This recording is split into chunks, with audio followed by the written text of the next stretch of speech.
ये पुरुषोत्तम संगम युग है पुरुषोत्तम बनने का, तो इसलिए पुरुषोत्तम मॉर्निंग।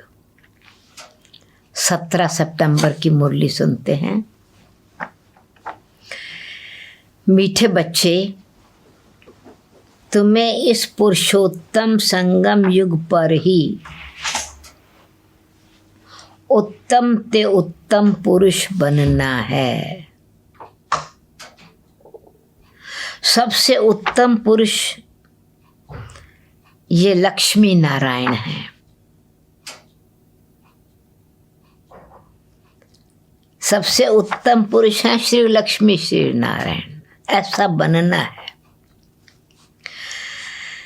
प्रश्न है, तुम बच्चे बाप के साथ साथ कौन सा एक गुप्त कार्य कर रहे हो?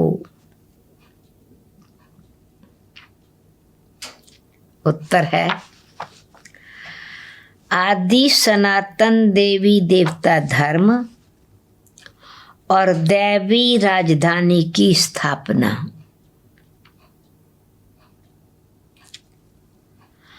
तुम बाप के साथ गुप्त रूप से ये कार्य कर रहे हो।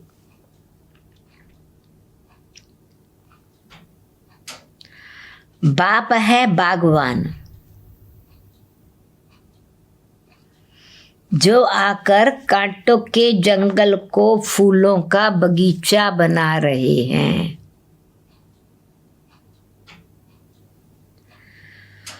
उस बगीचे में कोई भी खौफनाक दुख देने वाली चीजें होती नहीं, भयानक दुख देने वाली चीजें होती नहीं।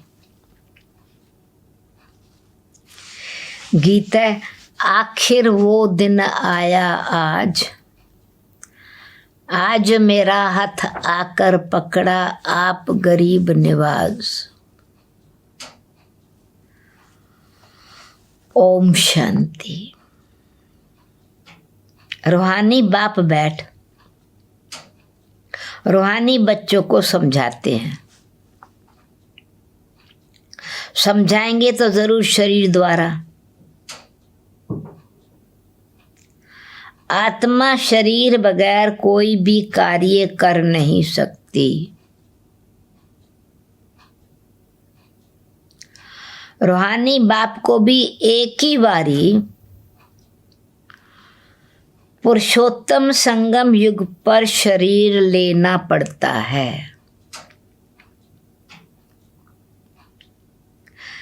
ये संगम युग भी है।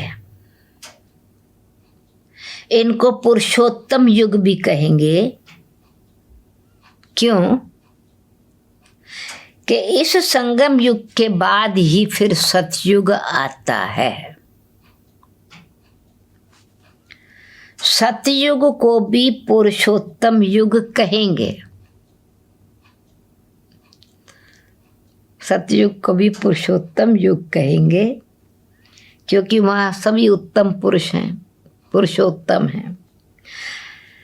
तो बाप आकर स्थापना भी पुरुषोत्तम युग की ही करते हैं। पुरुषोत्तम संगम पर आते हैं, तो इसीलिए पुरुषोत्तम युग, संगम युग भी पुरुषोत्तम युग हुआ, क्योंकि यहाँ ही बच्चों को पुरुषोत्तम बनाते हैं। फिर तुम पुरुषोत्तम यानी नई दुनिया में पुरुषोत्तम रहते हो। पुरुषोत्तम अर्थात उत्तम से उत्तम पुरुष, पुरुषों में उत्तम, आत्माओं में उत्तम। ये प्रकृति और पुरुष का खेल है। प्रकृति 5 तत्व है, पुरुष आत्मा है, तो सर्व आत्माएं उत्तम आत्माएं हैं। इसलिए पुरुषोत्तम अर्थात उत्तम ते उत्तम पुरुष ये राधे कृष्ण अथवा श्री लक्ष्मी नारायण हैं। तो राधे भी पुरुष है, लक्ष्मी भी पुरुष है, यानी आत्मा उत्तम ते उत्तम, इसलिए पुरुषोत्तम राधे कृष्ण पुरुषोत्तम है। ये ज्ञान भी तुमको है, और धर्म वाले भी मानेंगे बराबर। ये वैकुंठ के, हेवन के मालिक है। भारत की ही बड़ी महिमा है, परंतु भारतवासी खुद नहीं जानते। कहते भी हैं ना, फलाना स्वर्गवासी हुआ, परंतु स्वर्ग क्या चीज है ये समझते नहीं है। आप पे ही सिद्ध करते हैं स्वर्ग गया, लेफ्ट फॉर हेवनली अबोर्ड। इसका मतलब क्या था? इसका मतलब हुआ कि वो नरक में था ना। हेवन तो जब बाप स्थापन करे, हेवन में तो तब जाएंगे। और वह तो नवी दुनिया को कहा जाता है। हेवन स्वर्ग नई दुनिया को कहा जाता है। तो दो चीजें हैं ना, स्वर्ग और नरक। मनुष्य तो फिर स्वर्ग को लाखों वर्ष कह देते, लाखों वर्ष पहले स्वर्ग था। तुम बच्चे समझते हो कल स्वर्ग था, 5000 वर्ष पहले ये भारत स्वर्ग था, इनों की राजाई थी। और अभी फिर बाप से वर्षा ले रहे हो। स्वर्ग से यात्रा शुरू हुई, नरक में आकर पहुंचे। अब नरक और स्वर्ग के संगम पर बाबा आते फिर से स्वर्ग स्थापन कर रहे हैं, और हम स्वर्ग की बादशाही अथवा वर्षा बाप से ले रहे हैं। चढ़ता है ये नशा, हम वर्षा ले रहे हैं, हम ही स्वर्ग के मालिक होंगे। बाप कहते हैं, मीठे लाडले बच्चे, मीठे लाडले बच्चे, तुम नरक में क्यों हो? स्वर्ग स्थापन करने वाला बाप, स्वर्ग की बादशाही देने वाला बाप नरक में क्यों? कारण तुम्हारी आत्मा पतित है, इसलिए हेल में ही है। कहते भी है ना, अभी कलयुग के 40,000 वर्ष बाकी हैं, तो जरूर कलयुगी ही स्वर्ग, कलयुगी वासी कहेंगे ना। पर 40,000 वर्ष नहीं है। बाबा ने कहा लंबी आयु कर दी है, क्योंकि दुख के दिन लंबे लगते हैं, थोड़े दिन भी ज्यादा लगते हैं। खुशी के दिन, सुख के दिन जल्दी कट जाते हैं। तो ये तो कलयुगी दुनिया है, कलयुगवासी है ना, पतित हैं। पुरानी दुनिया तो है ना। मनुष्य बेचारे घोर अंधेरे में है। पिछाड़ी में जब आग लगेगी तो ये सब खत्म हो जाएंगे। तुम्हारी प्रीत बुद्धि है, नंबरवार पुरुषार्थ अनुसार। जितना प्रीत बुद्धि होगी उतना ऊंच पद पाएंगे। सवेरे उठकर बहुत प्यार से बाप को याद करना है। भल प्रेम के आंसू भी आ जाएं, प्रेम के आंसू भी आए, क्योंकि बहुत समय के बाद बाबा आप आकर के मिले हो। बहुत समय के बाद मिले हैं ना बाबा। आप कर हमको दुख से छुड़ाते हो। हम विषय सागर में गोते खाते कितना दुखी होते आए हैं। अभी तो ये रौरव नरक है, घोर नरक है। अभी तुमको बाबा ने फिर सारे चक्कर का राज समझाया है। नरक कहाँ, कब, स्वर्ग कब और कहाँ, मूल वतन क्या है, कहाँ से हम आत्माएं आती हैं, वह भी आकर के बताया है। पहले तुम नहीं जानते थे। ये कलयुगी दुनिया के लिए बाबा कहते हैं, इसको तो कहते हैं कांटों का जंगल।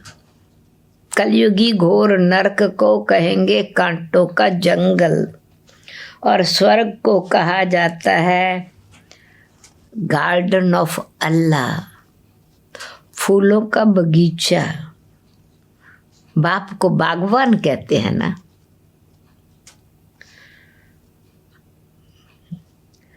तुमको फूल से कांटा कौन बनाते हैं? फूल तो बाबा बनाते, बागवान बनाते, फिर कांटा कौन बनाते? रावण। बाबा कहते मैं नहीं कांटा बनाता हूँ, विकार तुमको कांटा बनाते हैं। तुम बच्चे समझते हो भारत फूलों का बगीचा था, अब जंगल है। जंगल में जानवर बिच्छू आदि रहते हैं ना। सतयुग में कोई खौफनाक जानवर आदि होते नहीं। शास्त्रों में तो बहुत बातें लिख दी हैं। कृष्ण को सर्प ने डसा, फुफकार मारी, कितनी कहानियां बना दी हैं। तो बाबा कहते हैं कृष्ण को फिर द्वापर में ले गए, क्योंकि विकार तो द्वापर में होते हैं ना। तो खेल ही ऐसा दिखाया कि खेलते खेलते, तो पहले खेल खेल रहा है गेंद, यानी वर्ल्ड में इस वेद के ग्लोब पर पहले खेल रहा है। और वो ग्लोब जब उसमें चला जाता है, नदी में चली जाता है, सागर फुफकार मारता है, वो ब्लू हो जाता है, काला हो जाता है।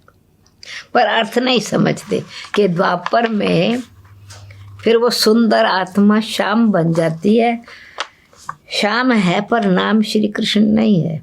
सुंदरता वाली आत्मा वही है, परंतु एक आत्मा की कहानी का समय बदल दिया, टाइम बदल दिया। तो बाप कहते हैं ये कृष्ण लिख देते हैं, शास्त्रों में बहुत बातें लिख दी हैं। कृष्ण को सर्प ने डसा, ये हुआ। कृष्ण को फिर द्वापर में दिखाते हैं, द्वापर में ले गए हैं। तो बाबा ने समझाया है कि भक्ति बिल्कुल अलग चीज है। भक्ति में वो अलंकार हैं, चित्र हैं, विस्तार है, और उसमें बहुत करके आर्टिस्ट की भाषा, एक्सप्रेशन बहुत है चित्र बनाने से। बाप तो ज्ञान का सागर है, भक्ति और ज्ञान अलग है। भक्ति बिल्कुल अलग चीज, ज्ञान का सागर बाप एक ही है। ऐसे नहीं कि ब्रह्मा विष्णु शंकर ज्ञान के सागर हैं, नहीं। पतित पावन एक ही ज्ञान के सागर को कहेंगे। ज्ञान से ही मनुष्य की सद्गति होती है। भक्ति और ज्ञान का कॉन्ट्रास्ट। सद्गति के स्थान दो हैं, मुक्ति धाम और जीवन मुक्ति धाम। तो गति सद्गति दाता परमात्मा है, मुक्ति जीवन मुक्ति दाता परमात्मा है। तो आत्माएं मुक्ति धाम में जाती हैं, पुरुषार्थ करने वाली पुरुषोत्तम बन करके जीवन मुक्ति धाम में जाती हैं। सतयुगी राजाई के अधिकारी बनती हैं। तो अभी तुम बच्चे जानते हो ये राजधानी स्थापन हो रही है। सतयुगी जीवन मुक्ति धाम की राजधानी स्थापन हो रही है, परंतु गुप्त है। जहाँ श्री लक्ष्मी नारायण राज्य करेंगे, पुरुषोत्तम राज्य करेंगे। ये स्थापन हो रही है राजधानी, परंतु गुप्त है। धर्म भी स्थापन हो रहा है राजधानी के साथ साथ।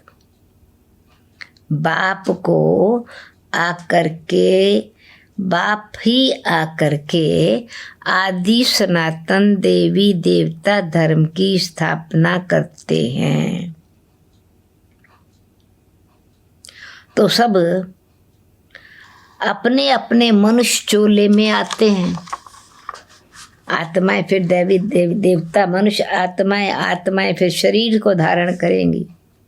बाकी सब आत्माएं सदगति में जब आती हैं, स्वर्ग में आती हैं, तो शरीर रूपी वस्त्र अथवा चोला धारण करती हैं।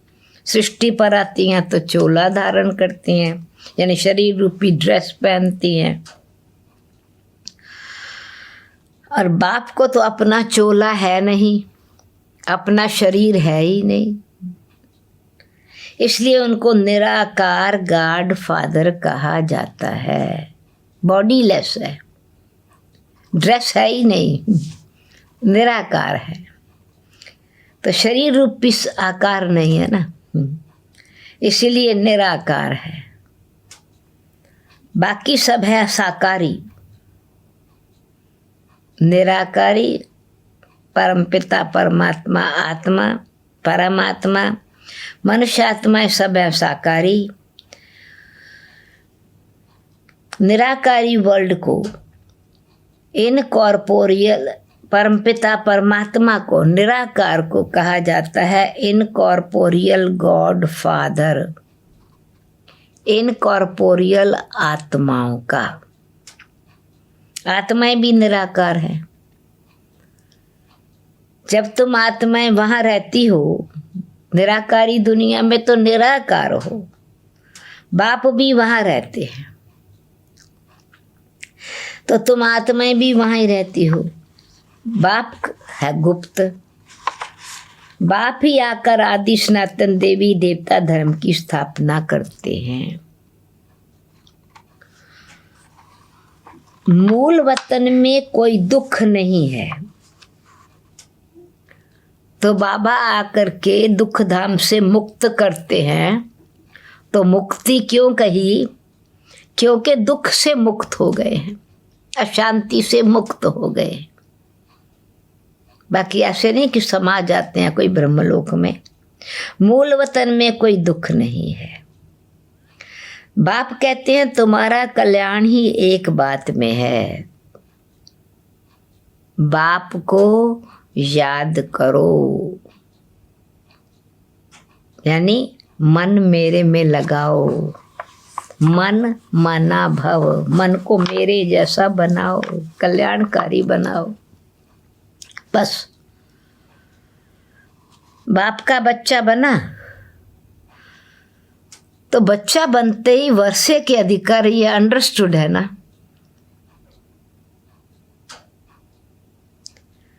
बाप का बच्चा बना, बच्चे को वर्षा अंडरस्टूड है। अल्फ को याद किया तो वर्षा जरूर है। फिर वर्षा है सतयुग की नई दुनिया का। इस पतित दुनिया का विनाश भी जरूर होना है, तो इनहेरिटेंस है स्वर्ग की बादशाही। इस पतित दुनिया का विनाश भी जरूर होना है।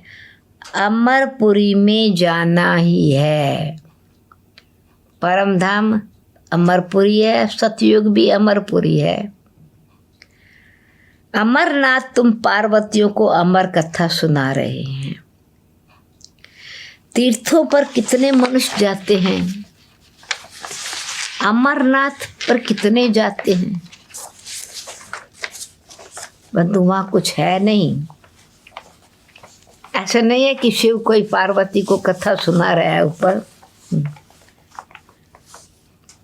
सच नहीं है कि कोई ऐसे यहाँ आकर के साकार वतन में ऊपर आकर के कथा सुनाई। वहां कुछ है नहीं, सब है ठगी, सच की रत्ती भी नहीं। वो तो आइस नेचुरल है, वो आइस का बनता है शिवलिंग, तो कुदरत की वंडर ऑफ नेचर है। बाकी परमात्मा शिव आकर के अमर कथा सुनाते हैं ऊपर, ऐसा नहीं है। गाया भी जाता है झूठी माया झूठी काया झूठा सब संसार, इसका भी अर्थ होना चाहिए ना। या है ही झूठ, ये भी ज्ञान की बात है। बाबा ज्ञान के बारे में जो मनुष्य आत्माओं ने बातें लिख दी हैं, उसमें मनुष्य मत मिक्स हो गई या तो सच में झूठ मिक्स हो गया। तो ज्ञान को समझना जैसे आत्मा को परमात्मा कह दिया। अब परमात्मा परम पिता परमात्मा है, आत्मा आत्मा है। मनुष्य आत्मा ही बनती है, परंतु वो डराने के ख्याल से कि मनुष्य पाप ना करो, कर्म ना करे, तो कहते 84 लाख योनि में जाना पड़ेगा। तो ज्ञान की बातें जो बाबा समझाते हैं, जो मनुष्य मत में फिर मिक्स हो गया भक्ति मार्ग में, परमात्मा मत और मनुष्य की मान्यता, तो उस बात को बाबा क्लियर करते हैं। तो ज्ञान क्या है? समझ में अंधश्रद्धा नहीं होती, ज्ञान में पढ़ाई में अंधश्रद्धा नहीं होती, पढ़ाई डर से नहीं पढ़ी जाती। तो ये ईश्वरीय विश्वविद्यालय है, आध्यात्मिक विद्यालय है, जिस विद्यालय में बाबा फिर सच क्या है, ज्ञान के बारे में सच क्या है वो समझा रहे हैं। ये भी ज्ञान की बात है। बाकी ऐसे जो ऑर्डिनरी चीज़ें हैं, ऐसे नहीं कि ग्लास को ग्लास कहना झूठ है, दरवाज़ा को दरवाज़ा कहना झूठ है, वो नहीं है। बाकी बाप के बारे में जो कुछ बोलते हैं वो झूठ बोलते हैं। सच बोलने वाला एक ही बाप है। अभी तुम जानते हो, बाबा आकर सच्ची सच्ची सत्यनारायण की कथा सुनाते हैं। ये फिर गीता में भी वर्णन है, अब जानन्ति माम मूढ़ा मानुष्यम तन आश्रितम। मुझे मनुष्य आत्माएं नहीं जानती, तो मैं मनुष्य तन का आधार लेकर के फिर ज्ञान सुनाता हूँ, और मुझे उस रूप में भी नहीं पहचानती, तो मैं तो निराकार हूँ। फिर सच बात आके सुनाते हैं ना। तो सच बोलने वाला बाप एक है। अभी तुम जानते हो कि बाबा आकर सच्ची सच्ची सत्यनारायण की कथा सुनाते हैं। सच के कॉन्ट्रास्ट में फिर झूठे हीरे मोती भी होते हैं ना। आजकल झूठ का शो बहुत है। उनकी चमक ऐसी होती है जो सच्चे से भी अच्छे। ये झूठे पत्थर पहले नहीं थे, पिछाड़ी में विलायत से आए हैं। झूठे सच्चे से साथ झूठे हीरे भी सच के साथ मिला करके बेच देते हैं, तो पता ही नहीं पड़ता है। तो फिर ऐसी चीज़ें भी निकली हैं जिससे परखते हैं। फिर मैग्नीफाइंग ग्लास परखने की चीज़ें भी रखते हैं। ऐसी चीज़ें भी निकली हैं जिससे परखते हैं। मोती भी ऐसे झूठे निकले जो ज़रा ही पता नहीं पड़ सकता। तो बाबा तो हमको फिर सच बता रहे हैं। अभी तुम बच्चों को कोई संशय नहीं रहता। संशय वाले फिर आते ही नहीं। प्रदर्शनी में तो कितने ढेर आते हैं प्रदर्शनी देखने। बाप कहते हैं बड़े बड़े दुकान निकालो, ये एक ही तुम्हारा सच्चा दुकान है, सच्चे हीरे मोतियों का हम को देने का। तुम सच्ची दुकान खोलते हो। बड़े बड़े सन्यासियों के बड़े बड़े बड़े दुकान होते हैं जहाँ बड़े बड़े मनुष्य जाते हैं। तुम भी बड़े बड़े सेंटर खोलो। भक्ति मार्ग की सामग्री बिल्कुल अलग है। ऐसे नहीं कि भक्ति शुरू से चली आई है, नहीं। सतयुग त्रेता में भक्ति नहीं थी। ज्ञान से भक्ति शुरू से चली आई नहीं है। ज्ञान से होती है सद्गति अर्थात दिन। वहाँ संपूर्ण निर्विकारी विश्व के मालिक थे। मनुष्यों को ये पता ही नहीं है कि ये लक्ष्मी नारायण विश्व के मालिक थे। सूर्यवंशी और चंद्रवंशी, और कोई धर्म होता ही नहीं। बच्चों ने गीत भी सुना, तुम समझते हो आखिर वो दिन आया आज संगम का। आखिर वो दिन आया आज मेरा हाथ आकर पकड़ा आप गरीब निवाज। अब ऐसा वो संगम का दिन आखिर आया जो हम आकर अपने बेहद के बाप से मिले हैं। बाप के हाथ में हाथ दिया ना, बुद्धि का हाथ है, फिजिकल हाथ की बात नहीं। बुद्धि का योग बाबा से जुटा, बुद्धिवानों के बुद्धिमान ने हाथ पकड़ लिया, साथ मिल गया। तो अभी आकर बेहद के बाप से मिले हो, बेहद का वर्षा पाने के लिए पुरुषार्थ करते हैं। सतयुग में तो ये नहीं गीत गाएंगे ना, आखिर वो दिन आया आज। फिर बाबा कहते हैं कि गवर्नमेंट की प्लानिंग्स बहुत हैं, ये बहुत अनाज होगा, ये होगा, समझते हैं हम स्वर्ग की स्थापना करते हैं, समझते हैं स्टूडेंट्स का न्यू ब्लड है, ये बहुत मेहनत मदद करेंगे, इसलिए गवर्नमेंट बहुत मेहनत करती है उन पर। बहुत होप है गवर्नमेंट की भी यूथ पर। और फिर पत्थर आदि भी वही मारते हैं, डिससेटिस्फाई हो जाते हैं, असंतुष्ट होते हैं तो हंगामा मचाते हैं। हंगामा मचाने में पहले पहले स्टूडेंट ही आगे रहते हैं, बड़े होशियार होते हैं, इनको न्यू ब्लड कहते हैं। अब न्यू ब्लड की तो बात ही नहीं है, वहाँ है ब्लड कनेक्शन। अभी तुम्हारा है बाप से रूहानी कनेक्शन और आपस में भी रूहानी कनेक्शन। अभी तुम्हारा है रूहानी कनेक्शन। कहते हैं ना बाबा, हम आपका 2 मास का बच्चा हूँ। तो रूहानी रिश्ते से वक्त 50 साल के भी होंगे, 60 साल का भी होगा, कहेगा बाबा मैं आपका 1 महीने का बच्चा हूँ। कई बच्चे रूहानी बर्थडे मनाते हैं, ईश्वरीय बर्थडे मनाना चाहिए ना, ये गॉडली बर्थ है, रूहानी जन्म है, ब्राह्मण द्विजन्म में है, दूसरा जन्म हुआ है। शरीर का जन्म पहले से था, अब आत्मा को जागृति आई, नया जन्म मिला। वो जिस्मानी बर्थडे कैंसिल कर देना चाहिए। हम ब्राह्मणों को ही खिलाएंगे, मनाना तो ये चाहिए ना। पहले था आसुरी जन्म, ये है ईश्वरीय जन्म। रात दिन का फर्क है, परंतु जब निश्चय में बैठे ना, निश्चय होवे ना ये मेरा रूहानी जन्म है, मैं वारिस बाबा का बच्चा हूँ। ऐसे नहीं ईश्वरीय जन्म मनाकर फिर आसुरी जन्म में पड़े, ऐसा भी होता है। ईश्वरीय जन्म मनाते मनाते फिर रफू चक्कर हो जाते हैं। तो रूहानी बर्थडे मनाए तो वर्षे के नशा रहे, पवित्रता की शक्ति बढ़े, आत्मिक बल बढ़ता है। मैं किसकी संतान हूँ ये याद रहने से। बाकी आजकल तो मैरिज डे भी मनाते हैं,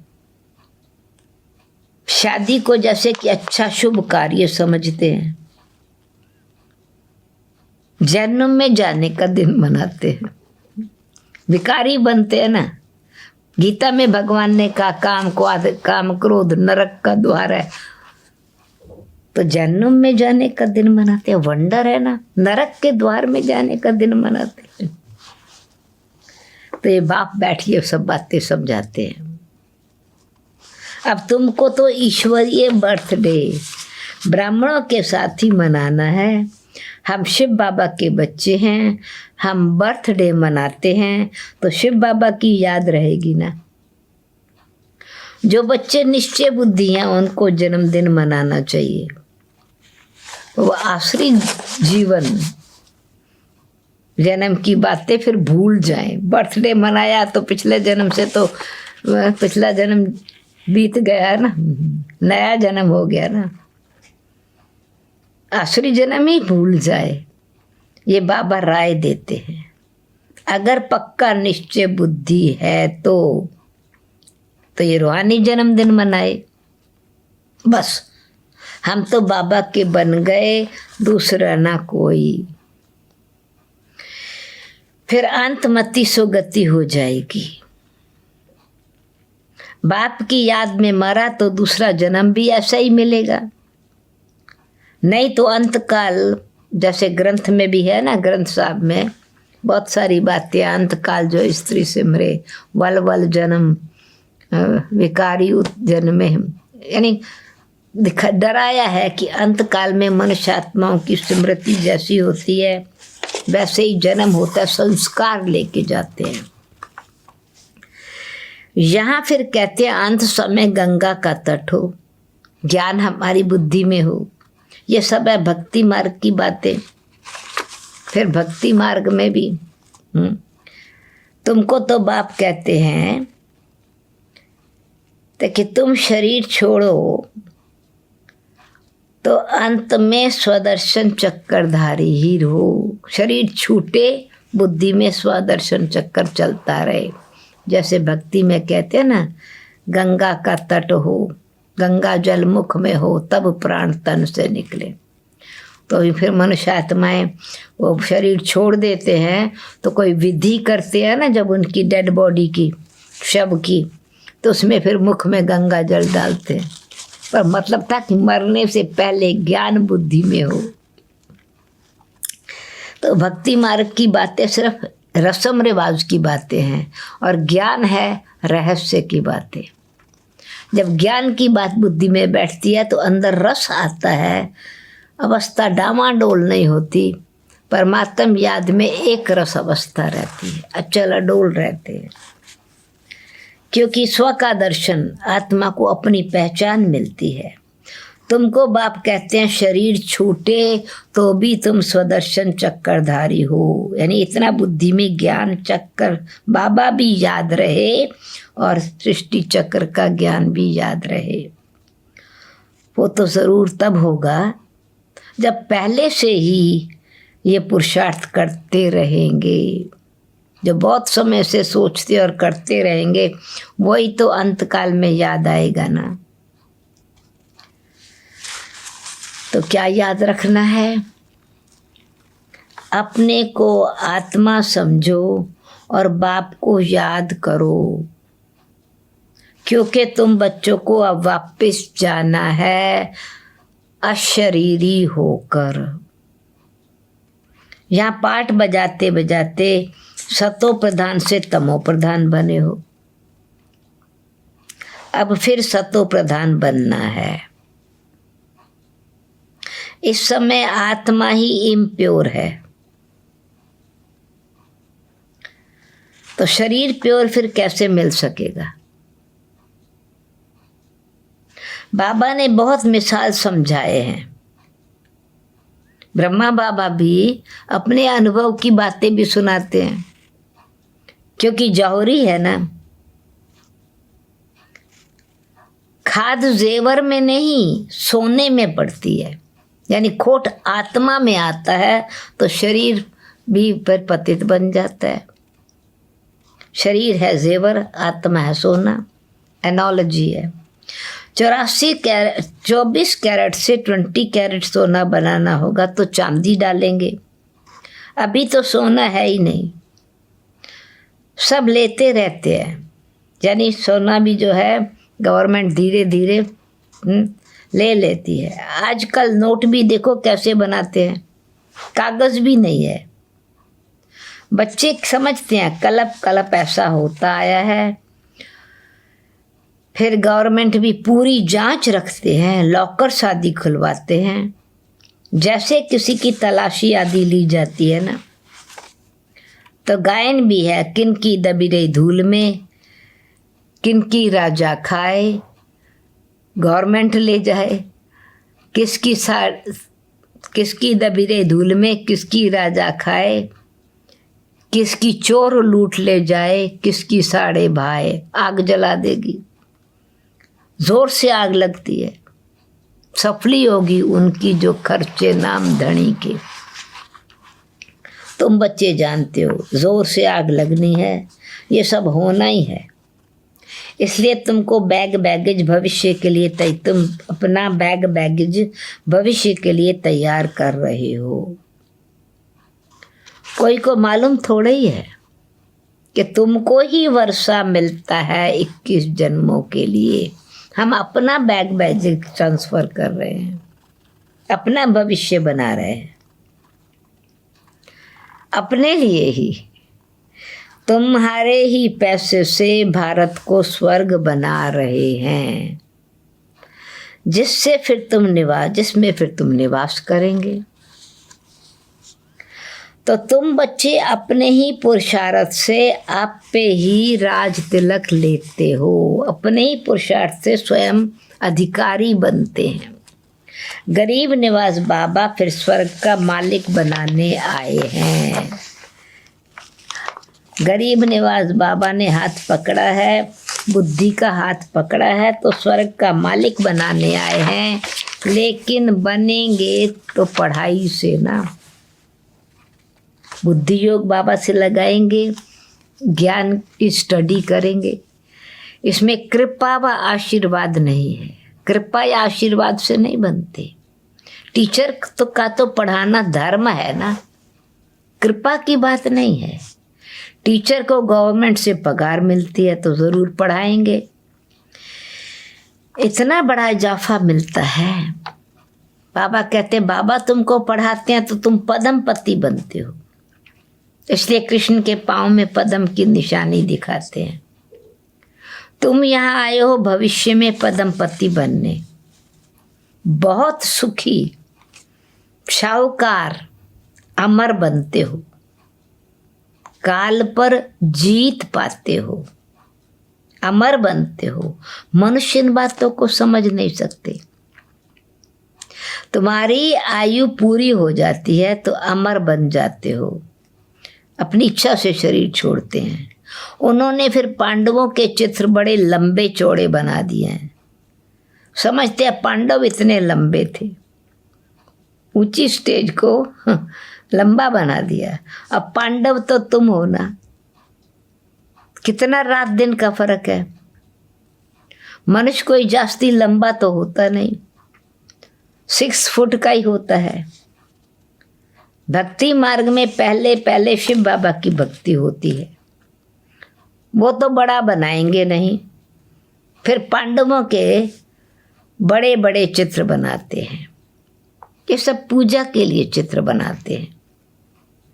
श्री लक्ष्मी नारायण की पूजा 12 मास में एक बार करते हैं, मास एक्चुअली कथा करते हैं ना। जगदम्बा की पूजा रोज करते रहते हैं। सत्यनारायण की कथा तो 12 मास में एक बार पूर्णमासी के दिन कथा करते हैं। जगदम्बा की पूजा तो रोज करते रहते हैं। ये भी बाबा ने समझाया, और ये भी बाबा ने समझाया है, तुम्हारी डबल पूजा होती है, शरीर रूप में, देवता रूप में भी और शालिग्राम के रूप में भी।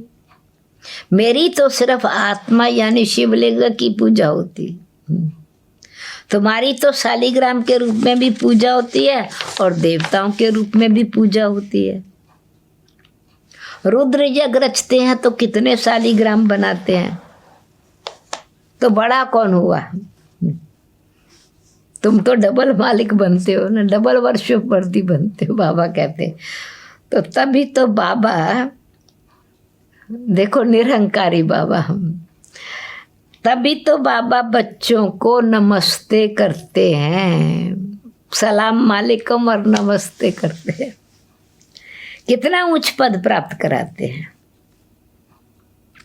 बाबा कितनी गुये गुये बातें सुनाते हैं, तो बच्चों को कितनी खुशी होनी चाहिए। हमको भगवान पढ़ाते हैं, भगवान भगवती बनाने के लिए कितना शुक्रिया मानना चाहिए। बाप की याद में रहने से स्वप्न भी अच्छे आएंगे, साक्षात्कार भी होगा। अच्छा, मीठे मीठे सिखी लद्दे बच्चों प्रति माता पिता बाप दादा का याद प्यार और गुड मॉर्निंग। रूहानी बाप की रूहानी बच्चों को नमस्ते। हम रूहानी बच्चों की रूहानी बाप दादा को याद, प्यार, गुड मॉर्निंग और नमस्ते। नमस्ते। धारणा के लिए मुख्य सार, अपना ईश्वरीय बर्थडे मनाना है, रूहानी कनेक्शन रखना है, ब्लड कनेक्शन नहीं, बाबा के साथ हमारा रूहानी कनेक्शन है, आत्माओं का पिता है परमात्मा। जिस्मानी आसुरी बर्थडे भी कैंसिल, वो फिर याद भी ना आवे। सेकंड पॉइंट, अपना बैगेज भविष्य के लिए तैयार करना है, अपने पैसे भारत को स्वर्ग बनाने की सेवा में सफल करने हैं, अपने पुरुषार्थ से अपने को राज तिलक देना है। वरदान, स्मृति का स्विच ऑन कर सेकंड में अशरीरी स्थिति का अनुभव करने वाले प्रीत बुद्धि भव। स्मृति का स्विच ऑन कर सेकंड में अशरीरी स्थिति का अनुभव करने वाले प्रीत बुद्धि भव। जहाँ प्रभु प्रीत है वह अशरीरी बनना एक सेकंड में खेल के समान है। जैसे स्विच ऑन करते ही अंधकार समाप्त हो जाता है, ऐसे प्रीत बुद्धि बन स्मृति का स्विच ऑन करो तो देह की दुनिया की स्मृति का स्विच ऑफ हो जाएगा। ये सेकंड का खेल है। मुख से बाबा कहने में भी टाइम लगता है, लेकिन स्मृति में लाने में टाइम नहीं लगता। बाबा शब्द ही पुरानी दुनिया को भूलने का आत्मिक बॉम्ब है। बाबा शब्द ही, प्यार से बाबा कहते हैं ना, पुरानी दुनिया को भूलने का आत्मिक बॉम्ब है। स्लोगन, दे भान की मिट्टी के बोझ से परे रहो, दे भान की मिट्टी के बोझ से परे रहो तो डबल लाइट फरिश्ता बन जाएंगे। ओम शांति, ओम शांति।